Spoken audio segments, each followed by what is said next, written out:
Welcome to Extra Time, live from Anfield after that 2-1 victory for Liverpool in the Merseyside Derby. Paul saying decent performance, but need to manage the game better. 15 points from the first 5 games is a great start, and we haven't clicked yet.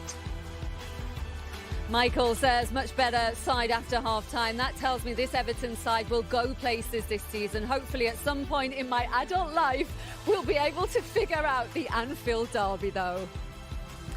And Ash says, nervy at times after conceding, but held on for the win and 3 points. Over to you, Arsenal. Yeah, and Arsenal with a massive game as well to come tomorrow. More on that shortly, but right now we're going to get the post-match reaction from Arne Slot after his side have won their first 5 Premier League games of the new season. The first time they've won 5 Premier League games in a row under the manager. Let's get his thoughts now with Jules Breach. The perfect start to the season continues. What was the key to getting that win today?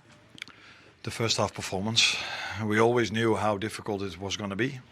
3 games in 7 days, 62.5 hours rest.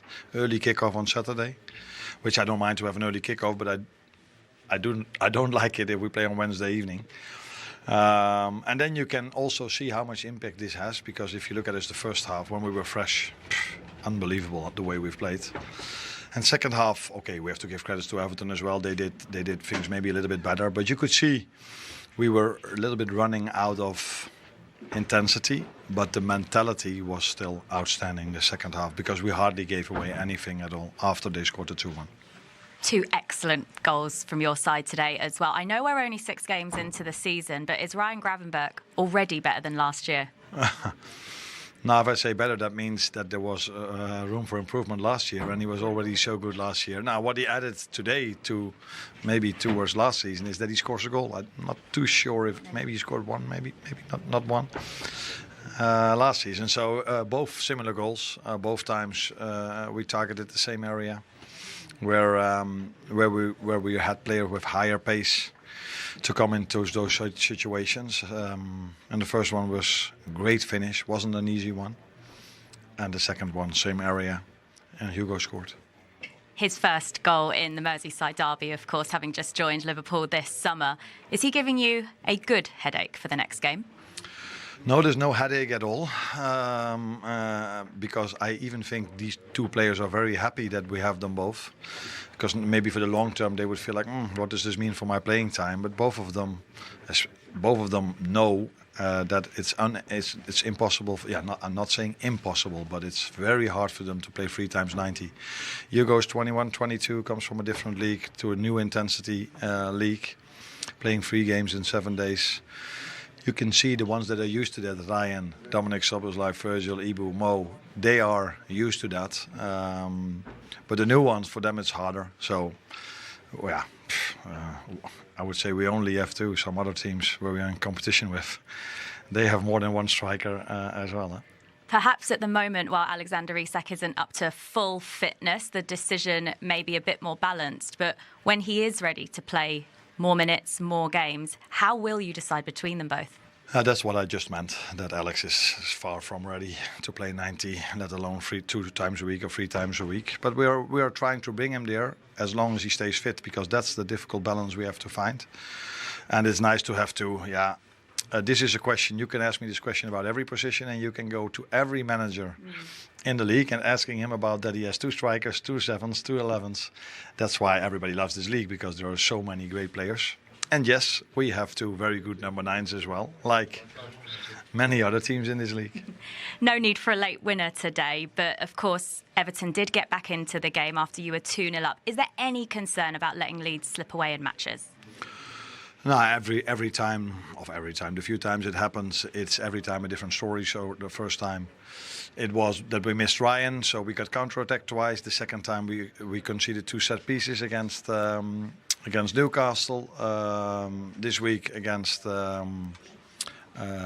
Atletico, The goals were different. We had enough bodies behind the ball. A second one came from a throw-in also. And today it has a lot to do with us playing 3 games in 7 days. And people will, if I say this, will also, he has such a big squad. Yes, I have. That's why we are managing to win 3. But in other leagues where I come from, this would not happen, that you have an early kickoff or you would get much more time. You just ask the FA, can we maybe postpone it by a day because it's injury risk? But yeah, people want to see us play. That's why we play so early. So probably in the East they can see us play. And I can understand why, because we're a great team to watch. Well done today. Thank you. Merseyside Derby, and you come out on the winning side. How good does it feel to beat Everton? A very good feeling. We knew it's going to be a tough game. It was. We had to fight until the last minute. But yeah, I feel proud. It was a good test for me. So yeah, to have scored my goal and the win at the end is, you can be just proud and happy for the team. And we just have to keep going.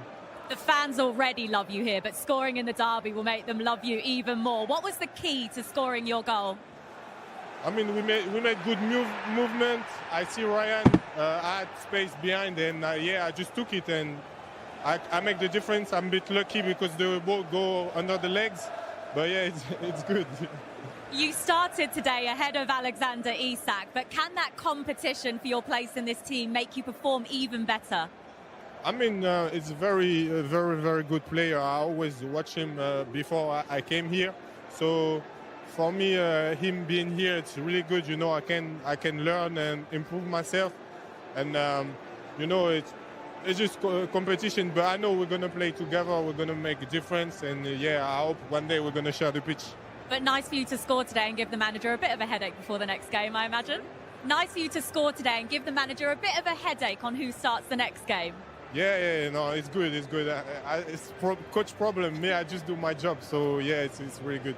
Well, congratulations. Well done today. Thank you. Jolien watching alongside me. No need today for any last gasp winners for Liverpool, but they didn't make it easy for themselves in the second half, Peter. No, they didn't. I think there's a credit to Everton. I thought, first half you could only see one winner, but second half they really came into it. In the wide areas they were a real danger. I do think Everton missed a cutting edge up front. I think that was really the difference. They didn't really have anyone keeping the ball, or they didn't really feel like they could score. But Liverpool got through again, and they're top of the league, so it's all good. They got through again, and it still feels not hitting top form yet, Jolien. But what does it say about their character and what's possible for them? The fact that they still keep churning out these wins. Yeah, the character, the quality they have, especially the first half. I thought they looked comfortable. Just before the half time, Everton got back into the game, but yes, Everton were on top in the second half, but there's still an element of control from Liverpool. They still had opportunities to score late on and on the counter-attack. So, yeah, the game went on and it got stretched. Probably not what they expected here, but it's a derby and anything can happen. And what did you make of Everton's overall performance, especially that second half, the way they started it? Yeah, like I said, just before half-time, I thought they were the better team going into half-time, but it's kind of easier to do that sometimes when you're 2-0 or when you're behind. But second half, definitely, whatever the manager said inspired them, encouraged them. The change helped slightly as well. And I think, yes, overall they'll be frustrated. But yeah, Liverpool scored 2 magnificent goals in the first half, and you can't make the mistakes. And a big day for Hugo Ekitike as well, Peter, because with Alexander Isak on the bench today, to get that goal, just how big is that for him? Yeah, it's huge. I mean, you just want to keep scoring goals. I've been in that situation before. You just feel like no matter what you do, you're not going to get a game. But he's got off to a flying start here. The crowd have really taken to him. He's an absolute class act. He took his goal really, really well. But what a place to be for Arne Slot to have 2 top-class centre-forwards. And you can see a huge smile on the face of Ryan Gravenberch as he walks down the touchline. Another ridiculously good performance from him today, Jolien. Yeah, 2 goal contributions. Correct, you touched on that before the game. And he had that to his game to become world-class. Even without them goals, I think his control, his determination to win the ball back is exceptional. So, yeah, he's in fine form, the young man. Okay. I bet he's really pleased to be out here in the rain. Right. Pleased to come out in the rain. Thank you so much for coming out to join us while it's chucking it down here. Congratulations on the win, your first Merseyside Derby goal as well. How did that feel, especially to do it in such spectacular fashion? Yeah, I'm really happy with the goal. Last season I didn't score a lot, so I'm happy that I could score, especially in the Merseyside Derby as well. So 2 goals already this season as well. And look at the way you did it here. Just talk us through it. What did you think of the ball from Mo? we know if Mo get the ball, he has the incredible pass, and